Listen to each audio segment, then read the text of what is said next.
overall ability for us to put up on a giant TV in any office that we're in, a person's scores for the day, as well as all the things that went into it.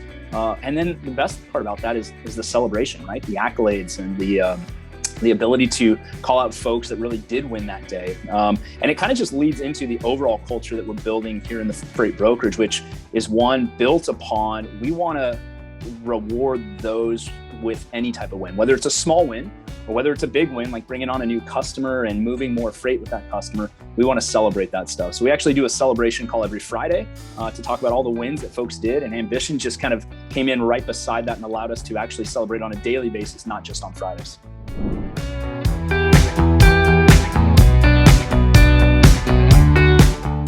The thing that I tell people all the time is it is a matter of making sure that your reps know everything that they can about what it's going to take to move to the next level. If they want to be a sales manager, here's what it takes to be a sales manager. Here's what we'd like to see from a KPI perspective. Here's the areas that we want you to go focus on and maybe build out in terms of your own book of business so that you can do that. And then the other cool thing is we just built this out where we can actually evaluate teams based on our activity scores and objective scores inside of Ambition. So now it's no longer, hey, this team is better than this team. It's a matter of, from an overall objective score, here's the team that is doing everything we need them to do. Let's go pick their brains and figure out what they're doing right versus this other team that maybe we have something. And so you're focused on the right areas and you're focused on the right things to go retain these people versus the old adage of, I'm just going to go talk to a rep and tell them, make more money, make more calls.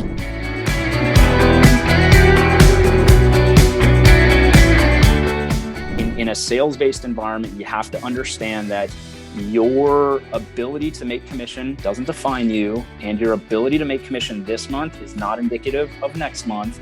And if you can plan out 3 months of the year where you make absolutely nothing and you have to ensure that you're not trying to live off of an incentive or a commission, then those other 9 months are going to be pretty fun.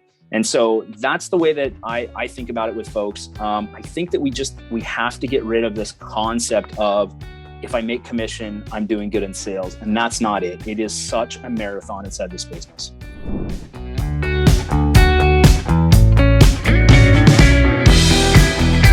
Obviously, we have a lot of different tech that tries to flow into Ambition. So number one, it taught us a lot about data integrity. Do we have the right data that's flowing into it?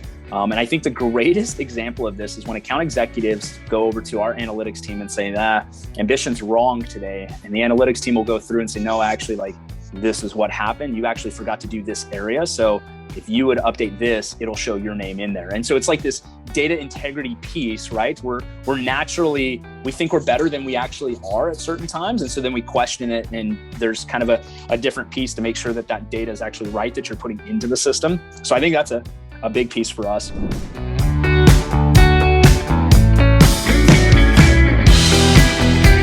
At the end of the day, an account executive, all they care about is, hey, what's in it for me, and how can I do better based on the information that's out there. And that's really where, for us, Ambition says, hey, if we can get real-time data and we can put it up on the screen, that account executive that's sitting there will know exactly where they stand, will know exactly what it's going to take to go be successful today.